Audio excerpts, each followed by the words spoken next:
Good afternoon students. मैं मोहित मंग प्रकाश। आज फिर हम टीचिंग ऑफ बायोलॉजिकल साइंस पढ़ेंगे, जिसमें हमने एम्स एंड ऑब्जेक्टिव्स हमारे चल रहे थे। तो उसमें हमने एक ऑब्जेक्टिव्स ब्लूम्स टैक्सोनॉमी के अकॉर्डिंग हमने कॉग्निटिव यानी ज्ञानात्मक उद्देश्य हमने पढ़ लिए थे। ठीक है, तो अब हम इसमें भावात्मक उद्देश्य या अफेक्टिव ऑब्जेक्टिव्स हम पढ़ते हैं।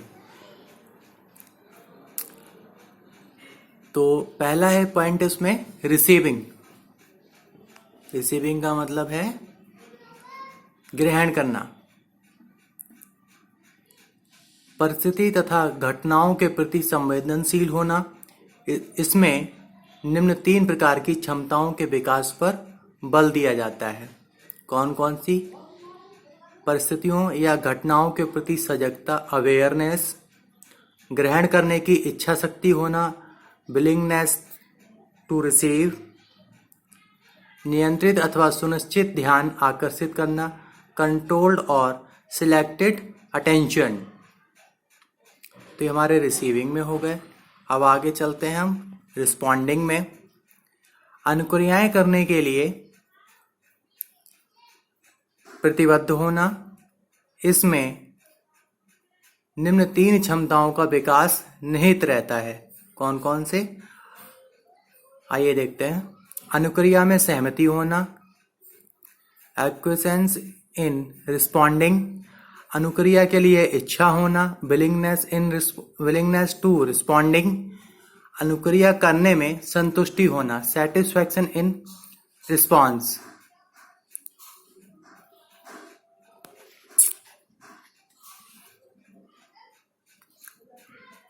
अब आगे आते हैं वैल्यूइंग यानी मूल्यन। विभिन्न प्रत्ययों का मतलब कॉन्सेप्ट्स का अन्यमूल्यन करना या मूल्य समझना। इसके अंतर्गत भी निम्न क्षमताएं विकसित की जाती हैं। कौन कौन सी? आइए देखते हैं। किसी मूल्य को स्वीकार करना, एक्सेप्टेंस ऑफ वैल्यू, किसी मूल्य का अपेक्षाकृत अधिक आदर करना, प्रीफरेंस फॉर ए वैल्यू, किसी मूल्य के प्रति प्रतिबद्धता, कमिटमेंट टू ए वैल्यू। अगला है हमारा कॉन्सेप्चुअलाइजेशन। अगला है हमारा कॉन्सेप्चुअलाइजेशन यानी प्रत्ययीकरण। विभिन्न मूल्यों का प्रतिपादन करना, मूल्यों में विविधता के फलस्वरूप प्राप्त किए गए मूल्यों के संबंध में प्रत्यय निर्माण यानी कॉन्सेप्ट फॉर्मेशन करना। अगला है हमारा ऑर्गेनाइजेशन मीन संगठन। मूल्यों की प्रणाली का प्रत्ययीकरण करके व्यवस्थित रूप प्रदान करना। व्यवस्थापन के अंतर्गत निम्न क्षमताओं को विकसित करने का प्रयास किया जाता है। कौन कौन सी? देखते हैं। एक समान मूल्यों का एक प्रणाली में संगठित करना यानी organisation of a value system. दूसरा है मूल्यों में अंतर संबंध का निर्धारण। मूल्यों में अंतर संबंध का निर्धारण, determination of inter relationship of values. अब आगे चलते हैं कैरेक्टराइजेशन यानी चरित्र निर्माण। मूल्यों की प्रणाली को स्वीकार तथा व्यवस्थित करके चरितार्थ करना और उनका अनुसरण फॉलो करना। इसके अंतर्गत निम्न क्षमताएं विकसित की जाती हैं। कौन कौन सी? पहली क्षमता है मूल्यों का सामान्यीकरण करना, जनरलाइजेशन सेट ऑफ वैल्यूज, चारित्रीकरण करना, कैरेक्टराइजेशन। भावात्मक उद्देश्यों को चढ़ाव क्रम हायरार्की को निम्न प्रकार प्रदर्शित किया जा सकता है। आइए, तो ये उसका प्रकार है कि हमारा इसमें पहला हमने रिसीविंग, फिर दूसरा हमारा रिस्पॉन्डिंग, तीसरा वैल्यूइंग, चौथा कॉन्सेप्टलाइजेशन, पांचवा ऑर्गेनाइजेशन और छठा करेक्टराइजेशन। ये हमारा असेंडिंग ऑर्डर में है, जिसमें रिसीविंग हमारा लोएस्ट लेवल है, वैल्यूइंग हमारा मिडिल लेवल है और करेक्टराइजेशन हमारा हाईएस्ट लेवल है। और बात करें हम डिसेंडिंग ऑर्डर में, तो पहले चरित्र निर्माण, फिर व्यवस्थापन, प्रत्ययीकरण, अनुमूल्यन, अनुक्रिया और आग्रहण। तो इस तरीके से हमारा उसका वो होगा। तो हेरेकरी ऑफ अफेक्टिव ऑब्जेक्टिव्स, ये हमने दोनों तरफ से चढ़ाव क्रम देख लिया, असेंडिंग ऑर्डर में भी और डिसेंडिंग ऑर्डर में भी। अगला है हमारा, अगले उद्देश्य से आता है उसमें हमारा क्रियात्मक उद्देश्य या साइकोमोटर ऑब्जेक्टिव्स, जो कि हमारे क्रियात्मक साइकोमोटर डोमेन में आते हैं। पहला है हमारा इम्पल्सन। इम्पल्सन क्या है? इम्पल्सन को हम हिंदी में उद्दीपन कहते हैं। तो कार्य के प्रति उद्दीपन प्रदान करना या उत्तेजना उत्पन्न करना। दूसरा हमारा मैनिपुलेशन। मैनिपुलेशन है हमारा कार्य करना, तो उद्दीपन या उत्तेजना के आधार पर कार्य का संपादन करना। तीसरा हमारा कंट्रोल, नियंत्रण। कार्य का संपादन करते समय बालक अपनी गतिविधियों या क्रियाओं को नियंत्रित करता है। कोऑर्डिनेशन, मतलब हिंदी में इसको हम समायोजन कहते हैं। बालक अपनी क्रियाओं पर नियंत्रण करने के अनुसार विभिन्न कार्यों या क्रियाओं में समन्वय स्थापित करता है।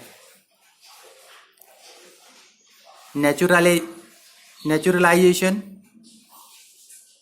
हिंदी में हम इसको स्वाभाविकरण कहते हैं।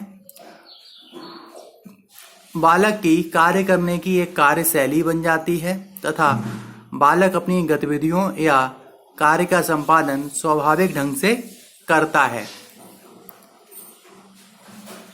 अगला है हैबिट फॉर्मेशन, आदत निर्माण।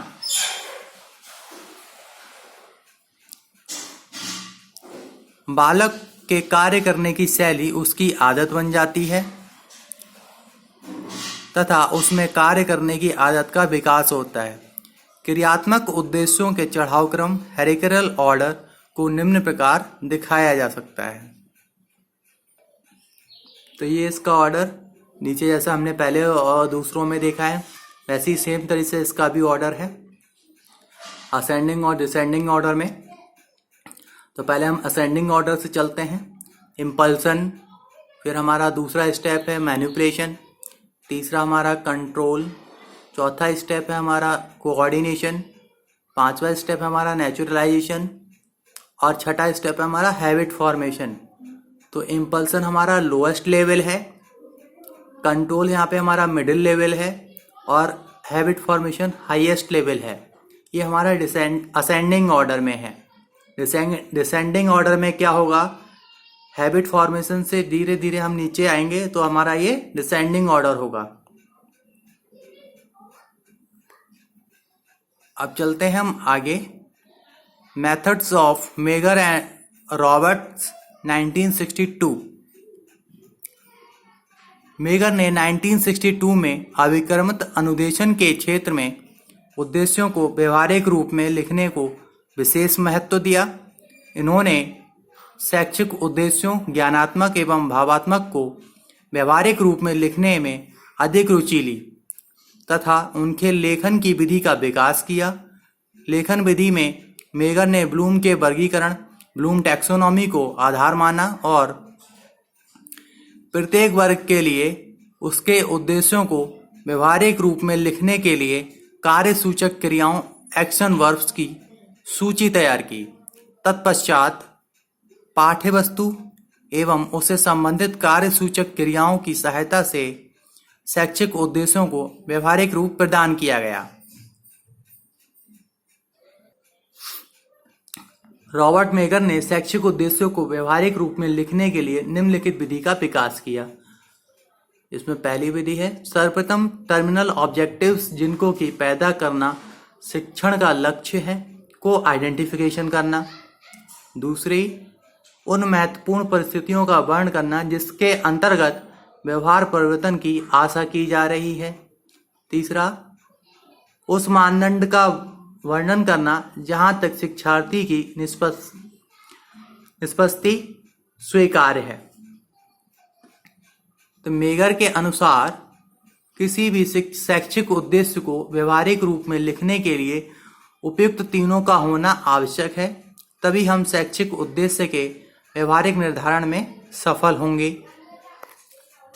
मेगर की उपयुक्त विधि निम्नलिखित व्यवहारिक रूप से उद्देश्य के लिखने में स्पष्ट की जा सकती है।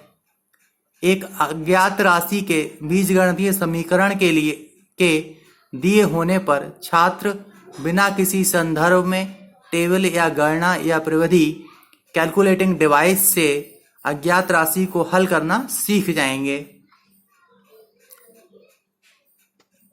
उपयुक्त व्यवहारिक उद्देश्य में छात्र अज्ञात राशि को हल करना सीख जाएंगे। अंतिम व्यवहार का निर्धारण है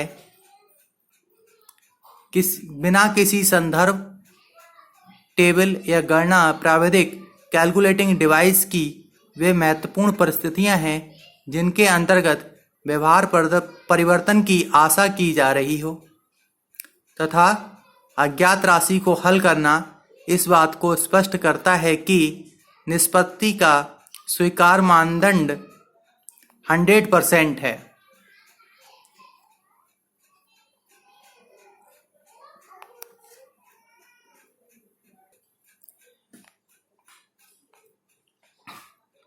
मेगर द्वारा प्रस्तुत विधि की कुछ सीमाएं हैं जो निम्नलिखित हैं। पहली सीमा है मेगर के व्यवहारवादी होने के कारण इसमें उद्दीपन तथा अनुक्रिया से अधिगम को व्यक्त नहीं किया जाता है, परंतु संपूर्ण अधिगम प्रक्रिया को उद्दीपन अनुक्रिया की सीमा में भी व्यक्त नहीं किया जा सकता। दूसरी सीमा है मेगर ने केवल ज्ञानात्मक एवं प्रभावात्मक उद्देश्य को, ज्ञानात्मक मतलब कॉग्निटिव एंड प्रभावात्मक मतलब इफेक्टिव ऑब्जेक्टिव्स को व्यवहारिक रूप में व्यक्त करने की विधि का विकास किया है। इस विधि का प्रयोग मनोगत्यात्मक साइकोमोटर उद्देश्य को व्यवहारिक रूप में लिखने में प्रयुक्त नहीं किया जा सकता।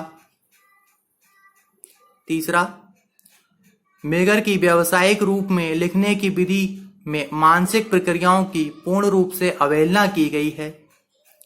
चौथा और लास्ट, उद्देश्यों को व्यवहारिक रूप में लिखने के लिए मेगर द्वारा प्रस्तावित विभिन्न कार्य सूचक क्रियाओं एक्शन वर्ब्स ज्ञानात्मक एवं भावात्मक दोनों ही उद्देश्यों में हैं, जिससे भ्रम की संभावना रहती है। आज के लिए इतना ही, हम कल इसको आगे लेके चलेंगे।